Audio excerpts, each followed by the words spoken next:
minutes. Okay. So now it's my pleasure to welcome Lalith, who is a pediatrician, at least an educated pediatrician, but I think Lalith will tell us what he's doing now in his working life. And it was recently I came across Lalith because I heard a podcast, and it was something with compassion, it was something with a well-being consultant and authentic leaders and compassionate workplaces. So it caught my attention, and now I will give the word to Lalith. So please, Lalith. And if you unmute yourself, and we will see if we can, yeah, great.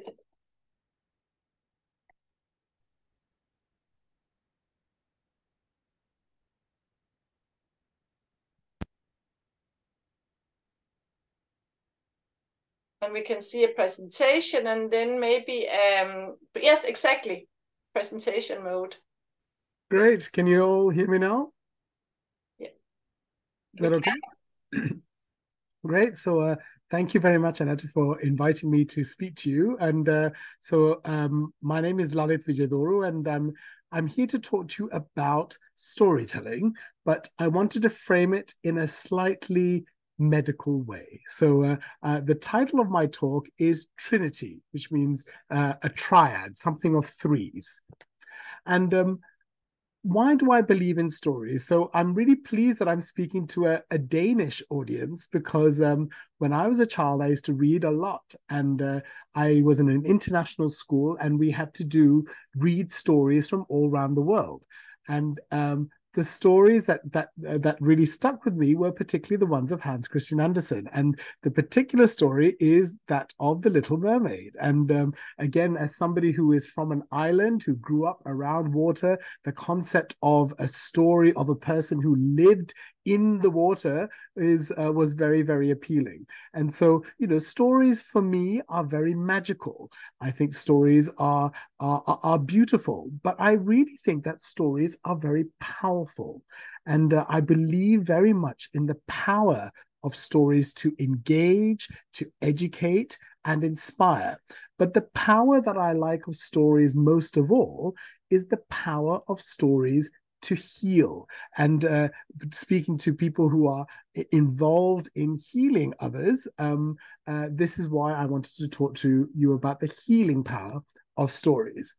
So when we come to Trinity, many of you may recognize the American film series of The Matrix, and one of the characters, the lady on the left-hand side, is a character called Trinity. So this is just one example of how Trinity is important. The other time when you think about Trinity is often in religion. And if you think about Christianity, I know that Scandinavia regions often have Christian backgrounds. They talk about, the Father, the Son, and the Holy Spirit. I am from a South Asian background, and in Hinduism, their belief of God is in a trinity. You have birth, the creator, you have life, which is the preserver, and you have death, which is the destruction. So a trinity of three gods. And of course, in medicine, we always like to remember things in cycles of threes. The other way that Trinity is important to me is I'm somebody who loves music as well as stories. And when I learned to play the piano, which is quite relevant to my own story, I studied at a place called Trinity College London. And so Trinity has featured quite a lot in my popular culture. But going back to healthcare, many of you may or may not recognize that this gentleman is a German physicist called Virchow. And Virchow described a triad, a trinity of three things. And his was about the creation of clots, so thrombus or thromboembolic disease. And they talked about endothelial injury, so if a blood vessel is damaged. They've also talked about venous stasis, so if the blood flow is not very good, as well as if the blood clots very easily, hypercoagulability. And the reason why I talk about this in Trinity, which made me think of this, is because it relates to my own family history. My maternal great-grandmother, so that is my mother's mother's mother, she was alive in Sri Lanka at the turn of the century in 1900s, and she died in childbirth of postpartum hemorrhage, where she had 11 children. And as we know, when you have lots and lots of children, the uterus does not contract after childbirth and you can bleed fatally. And this is what happened to my maternal great-grandmother in childbirth, which left my grandmother without a mother when she was only 3 years old. And so if you look at the West, the major cause of maternal death is clots, venous thromboembolic disease. And so this is what I wanted to relate global child health, so developing countries as well as developed countries, and why, you know, we have a reason why we're interested in certain things. And this is one of the things that I always think about, particularly when thinking about maternal death. The photograph that you saw me at the beginning of the presentation is me using my friend's velvet vagina to demonstrate how to manage postpartum hemorrhage, which involves putting a fist into the vagina while palpating. And of course, as a pediatrician, sometimes we are present at childbirth, and sometimes we may be the only people who can actually save a mother's life. So this was an important thing for me and my personal history and my family story. And so what I want to talk to you about in my Trinity, it's not Virchow's triad. The Trinity that I would like to talk about are the three things which got me into storytelling and what I do now. The three parts are adversity, so when things are difficult or hardship; creativity, so thinking more creatively outside the box, different ways of doing things; and finally, humanity. So Trinity is a triad of three things, and it ends in ITY, itty. So that's why I've got adversity, creativity, and humanity. So that's what I would like to talk to you about now. So I would like to start with talking about my adversity. Now, I must be very clear now that I really appreciate some of you may not be of a medical audience. Some of the things that I'm about to say may be quite upsetting. So I just want to give a warning that please be prepared. Some things might make you a bit upset. I grew up in Hong Kong. My family are from Sri Lanka, and my father was a civil engineer and my mother was a healthcare manager. So both university-educated people and economic migrants to Hong Kong, which was a British colony. And because Sri Lanka was also a British colony, there were lots of opportunities for professional people in Hong Kong. Unfortunately, my father had quite serious mental health issues. He had bipolar depression, and so had periods of high levels of alcohol consumption, and was alcoholic. He, unfortunately, I also suspect was an abused child himself and had very difficulty anger management issues.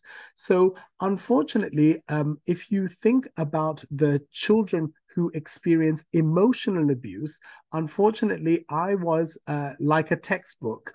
I was an unwanted pregnancy. So I'm the third of three children, and my father only wanted one. And so I was an unwanted pregnancy.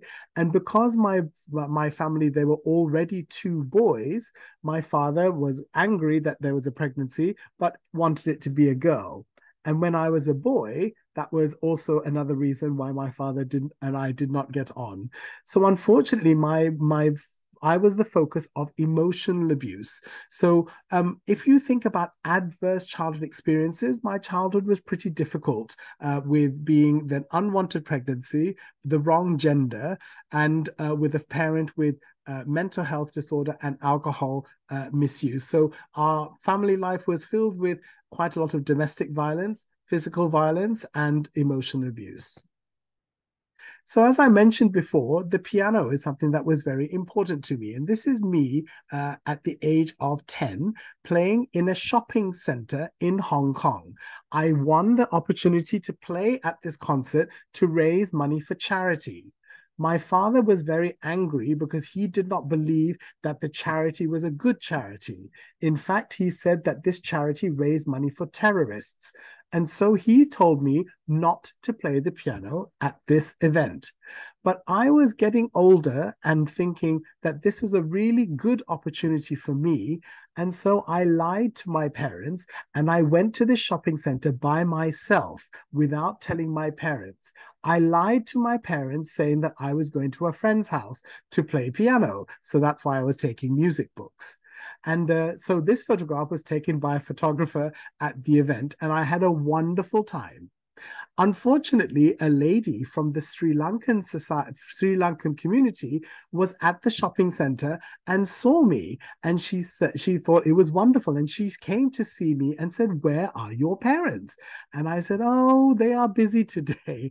And she said, "This is very odd for their child to be playing in a shopping center by himself with no parents." And unfortunately, that evening there was a party with all the Sri Lankan community, and my parents were there. And I went back to this party, and unfortunately, the lady who was there had told my parents that I was at this concert. And the terrible thing was, my father got very drunk that night, and I was sleeping downstairs in the car. And he came downstairs to the car, and he got angry that I had played the piano at this event, and dragged me out into the car park and kicked me very violently, enough to cause bruising and bleeding to the face and fractured ribs. This, of course, with all the screaming, the families came out and my father was taken away.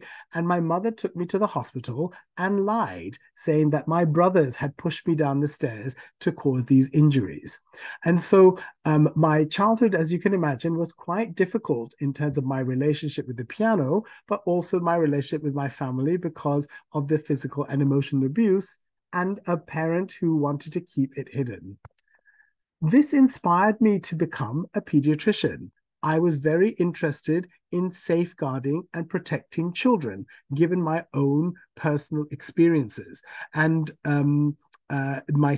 because there were lots of opportunities from school and health where child abuse was missed. And so my career objectives was to protect and safeguard children, particularly in emergency department settings, to prevent and recognize the child abuse. If you fast forward about a number of years, when I was quite senior in my pediatric emergency training, I developed these symptoms. I developed severe headaches. So I'm 38 years old. I am getting severe headaches. I have personality change. I have slurred speech. I have night sweats. I had tremor. I could not use my hands properly. Now, going back to my own family history, my maternal grandfather, my mother's father, died at the age of 40 from a brain tumor. He was misdiagnosed, and they did a lumbar puncture where they put a needle into his back. He had raised intracranial pressure from the brain tumor and cones. He had brainstem compression, and he died.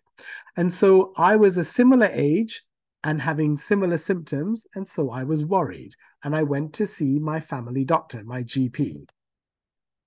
Now, the GP felt that actually this was not a neurological problem. I thought I had a brain tumor. She thought that this was stress. And I went to see a counselor about my work. And they discovered that actually this was stress. I was working on the pediatric intensive care unit in London, and I was looking after a patient who was 12 years old. They had had a bone marrow transplant. The bone marrow transplant, unfortunately, did not work, and the body was rejecting the transplant. This child had something called graft versus host disease, where the body is going overdrive and rejecting the bone marrow. This girl had no skin. She had no hair. She was bleeding in her brain, in her lungs, in her guts, and she looked like she had been fallen into a volcano covered in lava. And every night I had to put a lot of very expensive products into her to keep her alive. Every morning at the ward round, I used to say very clearly to all the doctors and the nurses, this child is dying. This child is dead. This child is not going to live. Why are we doing all these things to prolong her suffering? We should be being kind to her and let her go. But the team, my bosses, did not listen to me, and I had to continue for the next all night shifts, 6 nights, carry on doing this. And this was fundamentally against my ethical code of doing no harm to children. So this concept is called moral distress or moral injury. It is something which is very common in healthcare, when healthcare professionals are unable to provide the care that they want to their patients for whatever reason.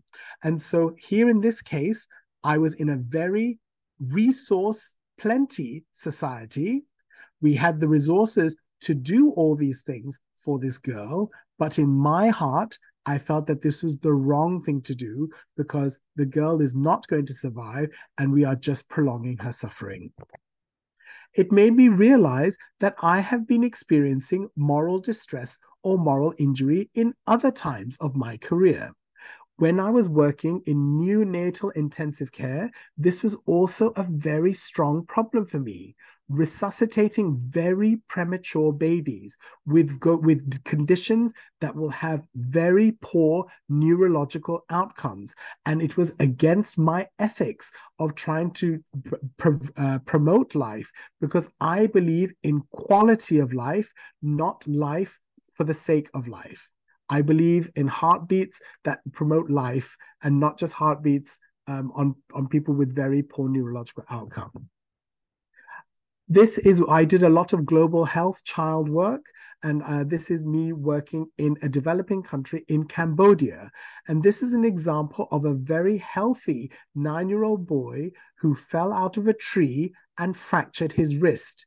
He went to see a traditional healer who used soil, the mud from the ground, and rubbed that into the open wound. Unfortunately, this is high risk for tetanus, and this is what the boy had. So for me, there is a distress in that this is a preventable disease, and with limited resources, could do very little about it, and this child died. In the emergency department, there are also situations, particularly in resuscitation, where there are cases where the case is what we say medically futile, as in there is no hope, this child will not survive. And if the child did survive, it will be with serious problems.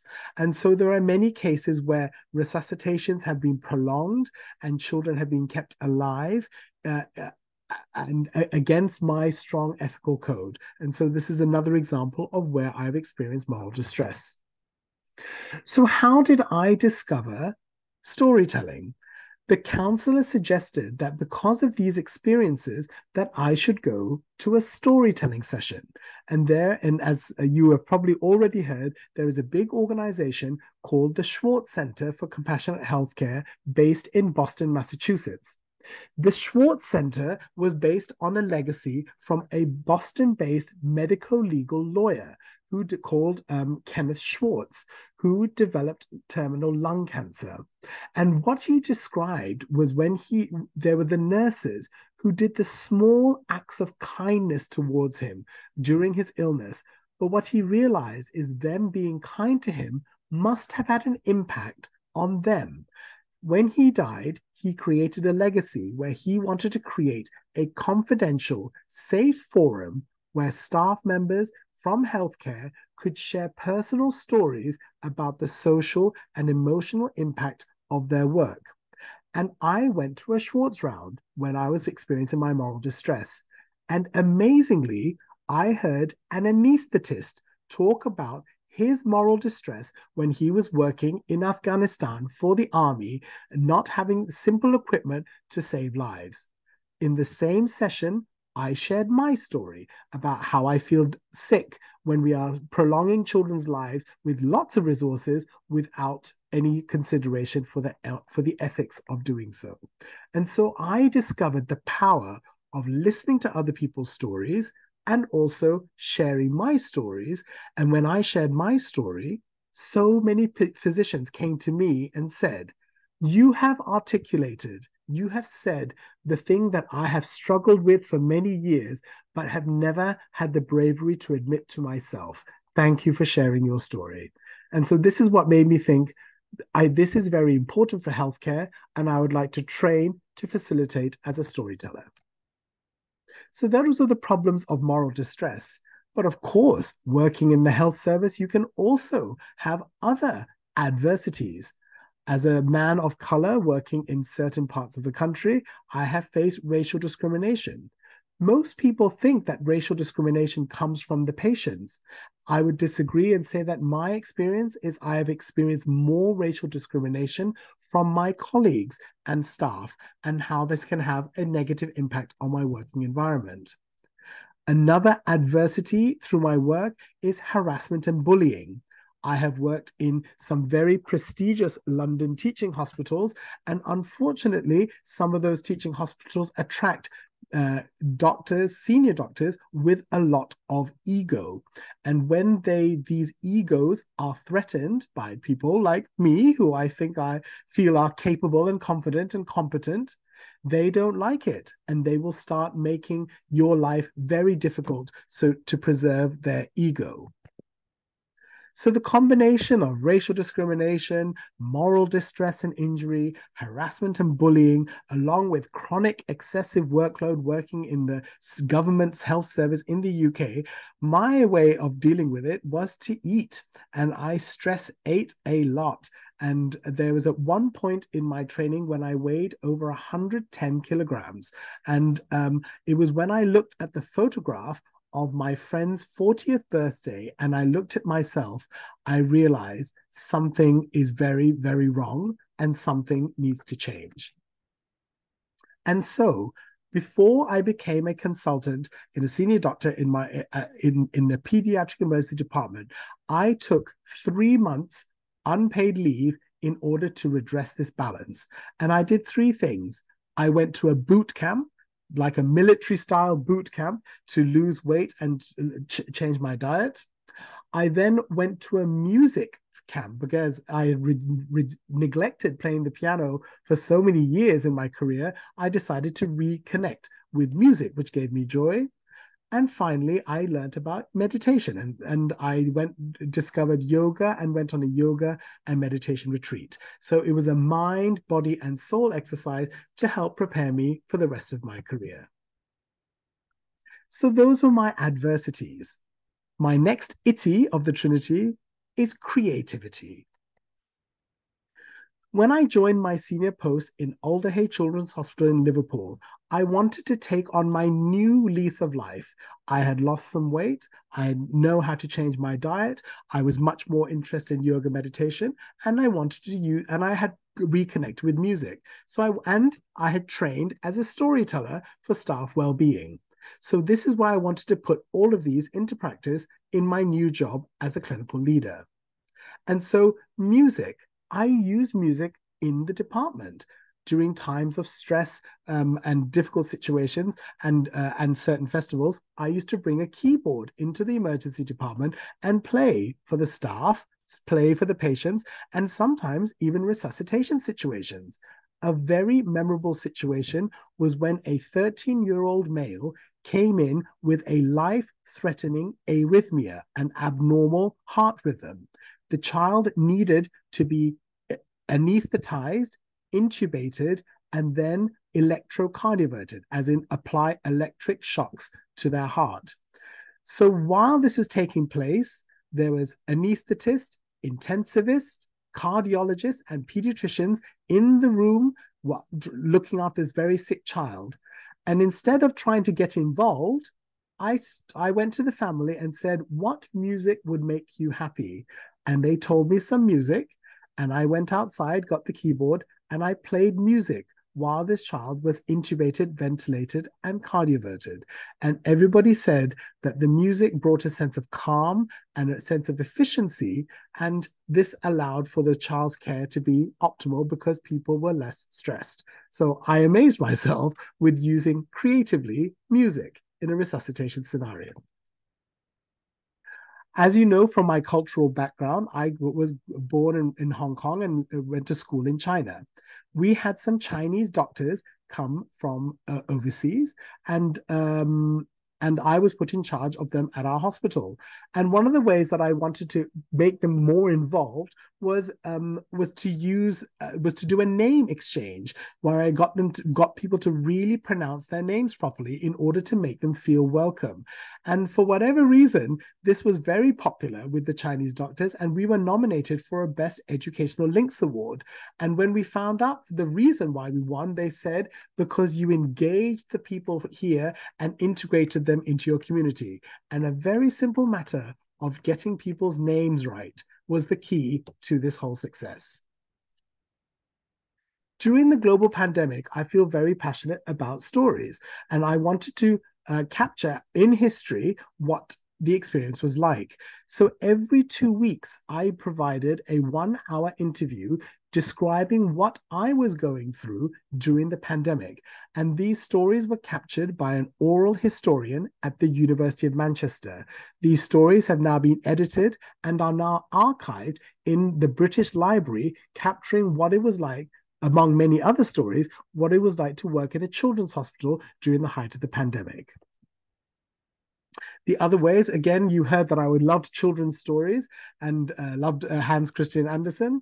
During the lockdown and the pandemic, as a pediatrician, I did storytelling where I read stories to children, taught specifically about healthcare related issues in order to create connection with their teachers, their parents, and the school. And here is an example of me talking about a book that I read when I was younger called Roald Dahl. And I spoke about what is a resilient character. And I gave my reasons for this and linked the story to Liverpool, which is where I was working. And this was very popular with students. We've spoken about the things that cause stress in an organization. And in the hospital where I was working, we had a very difficult intensive care case similar to what I was describing, a case where a child had poor neurological outcome and there was no more treatment possible, but the family refused to let the child die. And so there was the Vatican was involved. There was a lot of media press, and our hospital staff were under a lot of pressure. We also had high patient numbers during the winter months. As you all know, we also had the global pandemic with coronavirus. And then, of course, we also had Black Lives Matter. And so during this time, I was thinking of ways, how can we make sure that our staff's emotions are looked after? And of course, the Schwartz rounds and stories were the way to do it. But unfortunately, with social distancing, we could not do this in person. We had to do it like we're doing now, online. What I have discovered is that in a healthcare setting, many workers will wear this armor. When I say this is armor to protect their emotions. We go to work ready to face abuse from the patients, the emotional traumas of our work, and also difficulties from our colleagues. So we already have these big armor protection to protect us from the emotions of work. The Point of Care Foundation are the people who hold the license of Schwartz rounds. And so because of them, they decided that we have to do storytelling, but instead of in person, to do it online. So I received extra training of how to deliver this online. And so the name of this was changed from Schwartz rounds to Team Time. As you may already know, what does a storytelling session involve? So there on the left-hand side, we have a storyteller. This is somebody who is volunteered to share a short 5-minute story on a theme. The middle person is the middle group is the audience. The audience are the people who listen to these stories. And on the far right, the person who holds the space and keeps it together is the facilitator. And so that is my job. I'm a facilitator.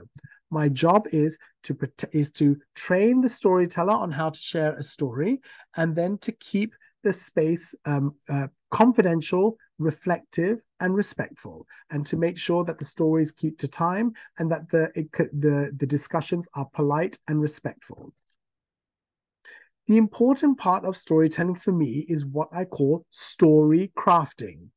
It is not good to just say, oh, can you tell me a story? And they just go. You have to prepare. And so I think crafting a story is one of the most important jobs that I do as a facilitator.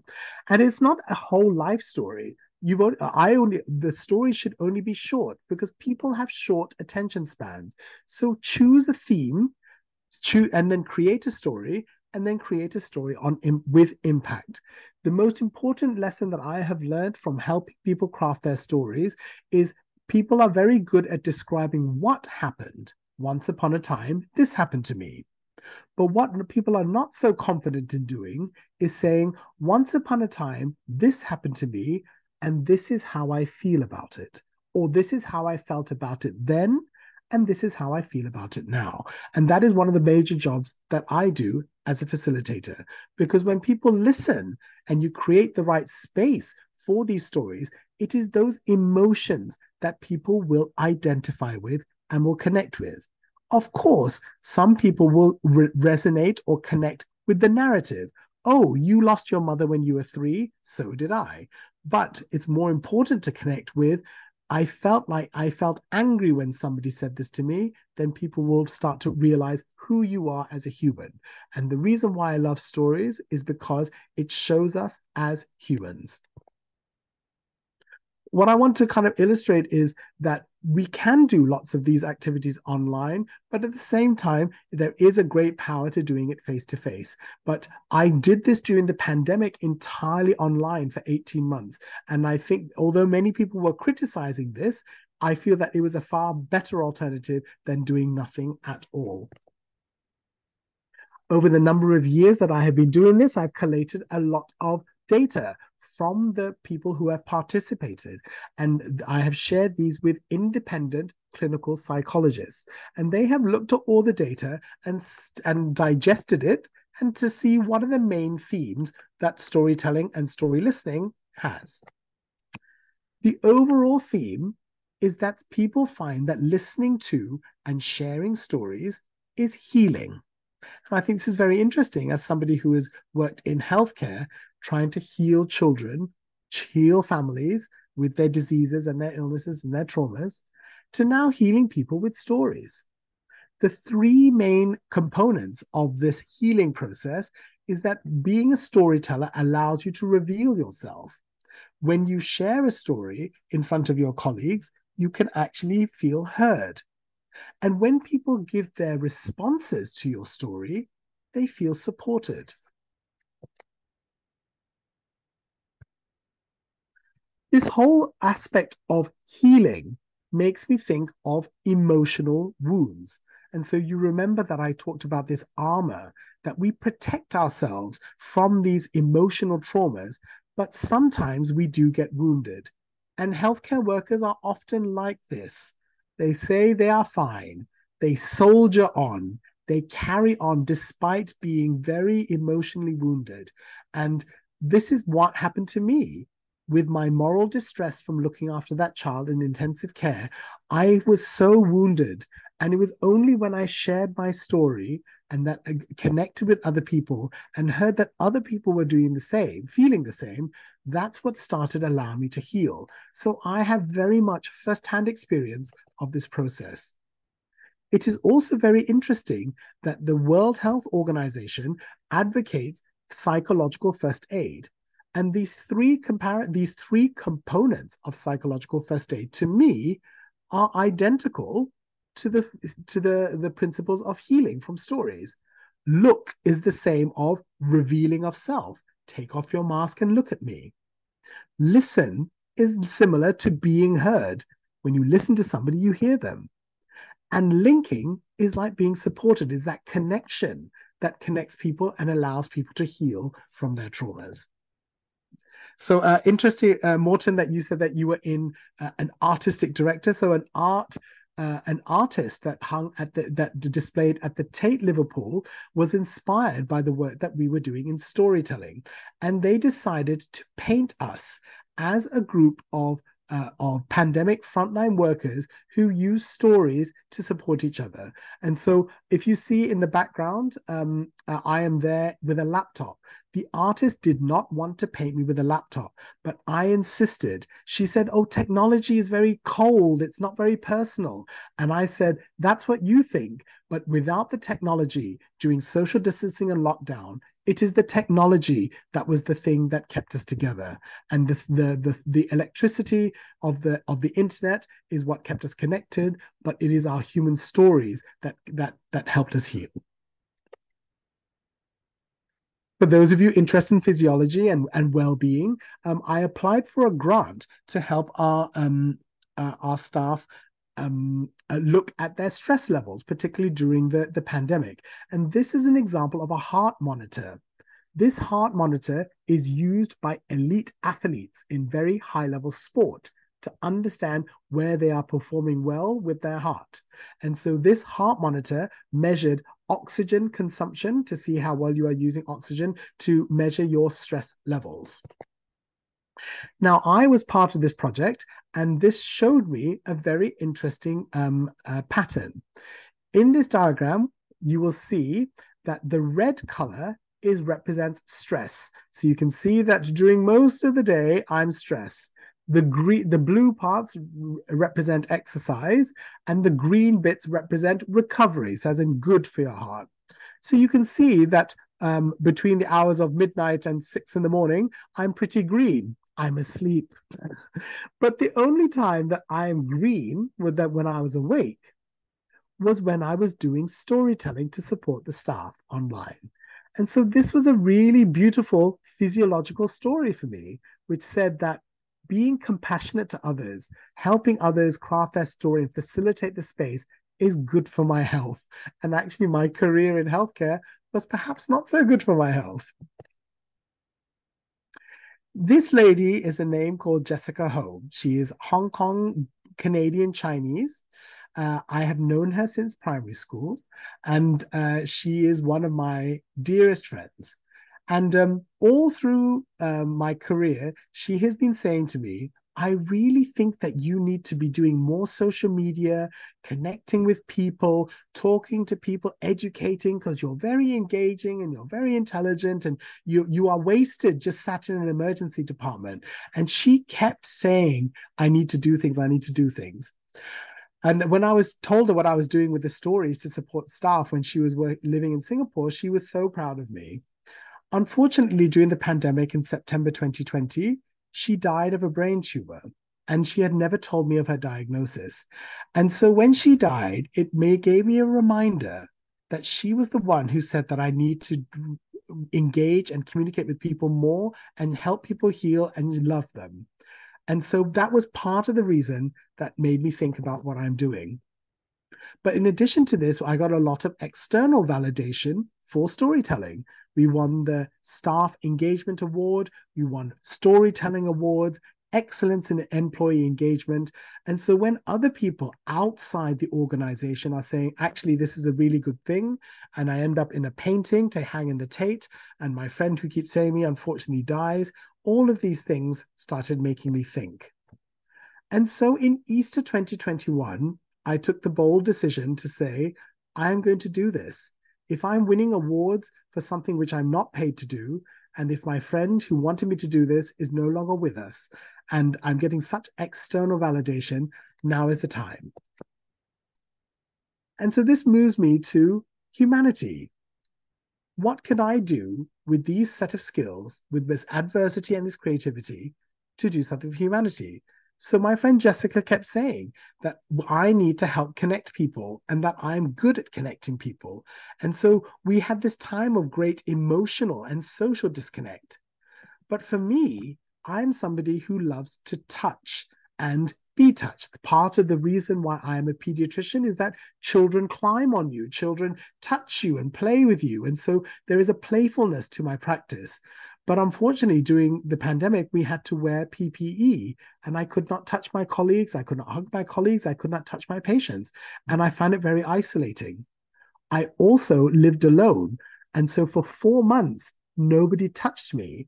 And what happened to me is I started to develop skin hunger, which is like a drug withdrawal. I couldn't sleep. I had shakes. I had night sweats. I had personality change. It was almost like having the brain tumor all over again.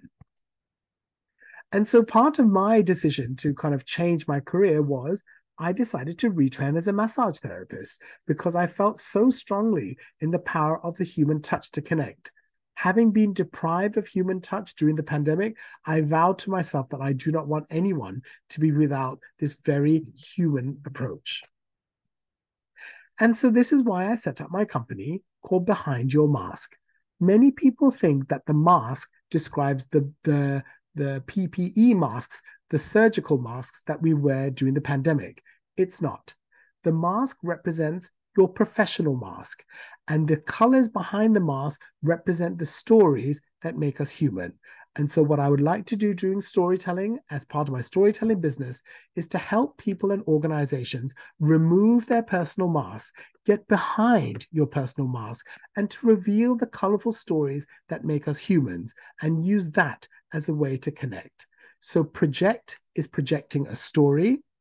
Reflecting is listening to that story and responding. And by connecting is finding common grounds or areas of difference to help us connect with each other as humans. During the pandemic, Hong Kong was famous for having a zero COVID policy. But my identity card, which was where I was born, was up for renewal. They were upgrading their system. And the Hong Kong government said that you had to be in Hong Kong within a 3-month period if you are born in a certain year. And so I went back to Hong Kong after I resigned from the health service, and I stayed in a hotel quarantine for 3 weeks. But in these 3 weeks, that was the time that I planned out my business and what I was going to do. And I made connections with my old school friends and my old school teachers, and I got my first big gig as the keynote speaker at the Association for the Advancement of International Education, where I spoke about the use of stories to help promote staff well-being. And this worked very well to a teacher audience. And so, as Annette has said, I now work with organizations promoting storytelling as a way for staff well-being. And the main thing is to demonstrate authentic leadership. By sharing a personal story, you demonstrate your authenticity. But by also creating the spaces where people can share personal and true stories on delicate and sensitive topics and to provide support is also very compassionate. And so by listening to each other, listening with the intention to understand each other, rather than with the intention to reply, can be such a powerful way to connect with your work colleagues. And I have worked in a number of different work sectors, not just health. I've worked in performing arts with youth orchestras. I worked in big hotel chains in their catering and hospitality. I worked in education, and I've also worked in the legal sector. And no matter what sector that I work in, the principles are the same: creating psychologically safe, reflective spaces with people where I help them craft their stories and then have these stories shared in order to create connection. It doesn't matter who you are, whether you are a street sweeper or a president of the United States. Everybody has a story and everybody has emotions related to that narrative. But something happened to me that I didn't quite bargain for. A lot of people started asking me to do more media work, talking about stories, doing podcasts, doing radios. And this is how Annette met me. That was my very first podcast that Annette heard about me. And I was interviewed for when the NHS turned 70, and the stories about diversity and inclusion, harassment and bullying, moral distress, moral injury, all the stories that I've spoken to you about, I provided to the Oral History Project. And some of my stories have been published as part of the National Health Service birthday at 75 years of age. So I'm very proud of this. Now, the story that I told you about me and the piano, as upsetting as it may be, it was a story that I shared as part of a TV series in the UK, where they got amateur pianists to play pieces of music and share the stories behind it. And so the piece that I played was the very piece that I was playing in that photograph. And it is a piece by Richard Clayderman called Ballade for Adeline. And the irony is, Adeline was the baby daughter, the newborn daughter of the composer. And the composer composed this beautiful piece of music for love of his daughter. So the irony is that I was playing as a pediatrician interested in child abuse, the piece that I associate very much with my own physical abuse. Carrying on with podcasts, I'm very proud of my South Asian heritage and work with the BBC on promoting the stories of South Asian doctors in the history of the NHS to talk about uncomfortable truths, including racial discrimination. And as you've noticed, I'm very proud about talking about being in the minority. And often stories are good to help people who don't have a voice. So it's very easy to pick people who are pick me, I'm the president, I can talk. But it's much more interesting to find the voices that you don't hear. And it's often those minority voices. So I feel particularly strong about finding minority voices to share in a larger forum. And it is for this reason that I'm a strategic partner of the All In Diversity Project, which uses to kickstart conversations on all things diversity and inclusion, ranging from sexuality, ethnicity, age, gender, neurodiversity, being a war veteran, anything that represents a minority, I'm very interested to hear. And so just to finish off, this is a cartoon that my good friend who is Canadian in school drew. And she's made a very good prediction. She predicted that I would become a doctor. She predicted that I would be in the UK.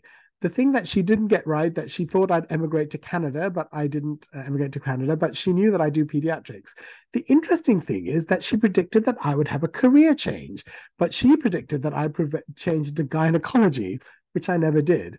But my career change did, and if you see the thing in the bottom, back in Sri Lanka where I look like some sort of enlightened guru, it is my career change is that I've become enlightened because I've discovered the power of stories to heal.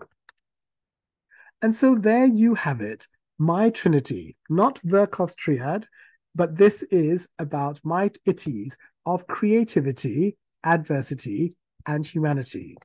And even though many of you may think this is crazy, this is a man who has spent years, decades of his life to studying to become a pediatric emergency consultant, and now he is doing stories. People say, well, what does it feel like to start from scratch? And don't get me wrong, I have learned a whole new set of skills that I didn't know as a doctor. I now have to do social media, tax, accountancy, networking, and negotiating with people to pay me, where I never had to do that before. But at the same time, I have also come from a lot of experience, an experience in my own personal life, experience in my professional life. And it's actually those adversities that have created the culture which has allowed me to become more creative. And when I'm creative, I'm very happy to target my energies of creativity towards something that benefits humanity.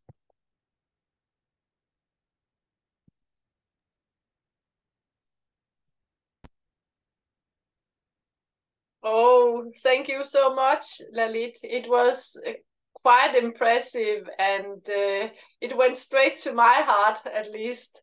And as you warned us, of course, it was a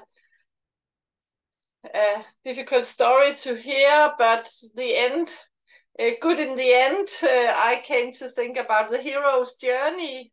I think you know that story, and we are here. And I'm so happy that you had the courage and also the the honesty to share this with us. So thank you so much. We have about half an hour now to yes, I think we can ask you questions. And yeah, and